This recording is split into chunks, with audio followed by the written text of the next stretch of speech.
Hello மக்களே, welcome to பிரேமஸ் Culinary. இன்னைக்கு நம்ம வீடியோவில் பார்க்க போகிறது ஒரு தவா புலாவ். தவா புலாவ் ரொம்ப ஃபேமஸான பாம்பே ஸ்ட்ரீட் ஃபுட்ங்க. நீங்கள் ஸ்பைசி ஃபுட் லவர்னா இந்த தவா புலாவ் உங்களுக்கு ரொம்பவே பிடிக்கும். சூப்பரான டேஸ்டியான ஒரு கலர்ஃபுல்லான தவா புலாவ் எப்படி பண்ணுறதுன்னு குயிக்காக பார்த்துலாம் வாங்க. 3 சில்லி, அப்புறம் ஒரு அரை டீஸ்பூன் cumin சீட்ஸு, அதுக்கப்புறம் ஒரு 2 பூண்டு. இதை வந்து தண்ணியில் ஊற வச்சு வச்சுருக்கேன். இதை நல்லா ஃபைன் பேஸ்ட்டாக அரைச்சி எடுத்துக்கலாம். வெங்காயம், ஒரு வெங்காயம் ஸ்லைஸ் பண்ணி வச்சுருக்கேன். 100 கிராம் கேபேஜ், அதையும் தின்னாக ஸ்லைஸ் பண்ணி வச்சுருக்கேன். அப்புறமா மிக்சட் வெஜிடபிள்ஸு, ஒரு கேப்சிகம் தின்னாக ஸ்லைஸ் பண்ணி எடுத்து வச்சுருக்கேன். அதுக்கப்புறம் பார்த்தீங்கன்னா என்கிட்ட லெஃப்ட் ஓவர் ரைஸ் இருந்தது, அதனால நான் அதை யூஸ் பண்ணிட்டேன். ரைஸை குக் பண்ணி ஆற வச்சு எடுத்துக்குங்க. அதுக்கப்புறமா கொஞ்சமாக பட்டர், அதாவது 2 to 3 கியூப்ஸ் பட்டரு, கடைசியாக புளியறதுக்காக கொஞ்சம் லெமனு, கார்னிஷ் பண்ணுறதுக்காக கொஞ்சம் கொத்தமல்லி. ஒரு தவாவை ஹீட் பண்ணிக்கலாம். அந்த தவாவில் 1 டீஸ்பூன் ஆயில் விட்டுடலாம். அதோட 2 கியூப்ஸ் பட்டர் சேர்த்துடலாம். பட்டர் மெல்ட் ஆனோன்னு 1/2 டீஸ்பூன் சீரகம் சேர்த்துடலாம். சீரகம் சேர்த்துட்டு நல்லா சீரகம் பொரியணும். சீரகம் பொரிஞ்சாச்சு. இப்போ நம்ம ஸ்லைஸ் பண்ணி வச்சிருக்க வெங்காயத்தை சேர்த்துடலாம். வெங்காயம் நல்லா சாஃப்ட் ஆகணும், அது வரைக்கும் நல்லா வதக்கிக்கலாம். வெங்காயம் சாஃப்ட் ஆயிடுச்சு. இப்போ நம்ம எடுத்து வச்சிருக்க வெஜிடபிள்ஸ் சேர்த்துடலாம். நான் இன்றைக்கி யூஸ் பண்ணுறது ஃப்ரோசன் வெஜிடபிள்ஸ், அதனால நான் டைரெக்டாக சேர்த்துட்டேன்.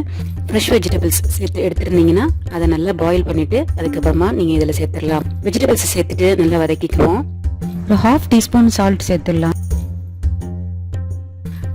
வெஜிடபிள்ஸ் ஓரளவு சாஃப்ட் ஆகிடுச்சு. நான் இப்போ வந்து நம்ம அரைச்சி எடுத்து வச்சுருக்க மிளகாய் பேஸ்ட்டை நான் அதில் சேர்த்துடுறேன். மிளகாய் பேஸ்ட்டை சேர்த்துட்டு நல்லா வதக்கிக்கலாம். இதோட ஒரு 1/2 டீஸ்பூன் ஜிஞ்சர் கார்லிக் பேஸ்ட்டு நான் சேர்க்குறேன். ஜிஞ்சர் கார்லிக் பேஸ்ட்டு சேர்த்துட்டு நல்லா வதக்கிக்குவோம். அதில் இருக்கிற ரா ஸ்மெல்லாம் போகணும், அதனால நல்லா வதக்கிக்கலாம். இப்போ பார்த்தீங்கன்னா வெஜிடபிள்ஸும் நல்லா சாஃப்ட் ஆயிடுச்சு. அதுக்கப்புறம் அதில் இருந்து ரா ஸ்மெல்லாம் நல்லா போயிடுச்சு. ஏன்னா நம்ம நல்லா வதக்கிட்டோம். இந்த ஸ்டேஜில் வந்து நம்ம எடுத்து வச்சிருக்க ரைஸை வந்து இதில் சேர்த்துடலாம். ரைஸை நல்லா சேர்த்துட்டு நல்லா மிக்ஸ் பண்ணி விட்டுடலாம். அப்போ தான் அந்த மசாலாவோட நல்லா மிக்ஸ் ஆகும். ரைஸ் நல்லா மிக்ஸ் ஆனோன்னு ஒரு 1 மினிட் நல்லா அந்த தவாலே நல்லா டாஸ் பண்ணிவிடுவோம். அப்போ தான் அந்த ஸ்மோக்கி ஸ்மெல் நமக்கு வரும். புலாவ் ரெடி ஆயிடுச்சு. இதுக்கு மேலே சீசனிங்காக கொஞ்சமாக பட்டர் சேர்க்குறேன். பாவ் பாஜி மசாலா, ஒரு 1/2 டீஸ்பூன் பாவ் பாஜி மசாலா சேர்க்குறேன். அதுக்கப்புறம் கடைசியாக வந்து கொஞ்சமாக லெமன் வந்து ஸ்குவீஸ் பண்ணி விட்டுடலாம். கடைசியாக கார்னிஷ் பண்ணுறதுக்காக கொஞ்சம் கொத்தமல்லி தூவிட்டு நல்லா புலாவை மிக்ஸ் பண்ணி விட்டுடலாம். இந்த மசாலா நல்ல புலாவில் மிக்ஸ் ஆகணும், அதனால் நல்லா மிக்ஸ் பண்ணி விட்டுடலாம். நம்ம இந்த மாதிரி தவாவில் பண்ணுறதுனால பார்த்திங்கன்னா நல்லா வந்து அந்த ரியலாக ஸ்ட்ரீட் ஃபுட்டில் பண்ணுற டேஸ்ட் நமக்கு கிடைக்கும். ரெண்டாவது வந்து அந்த ரைஸ்லேயும் வந்து ஒரு ஸ்மோக்கி ஃப்ளேவர் நமக்கு இருக்குது. இந்த மாதிரி ட்ரை பண்ணி பாருங்கள். தவா புலாவ் வந்து ரொம்ப டேஸ்டியாக இருக்கும்.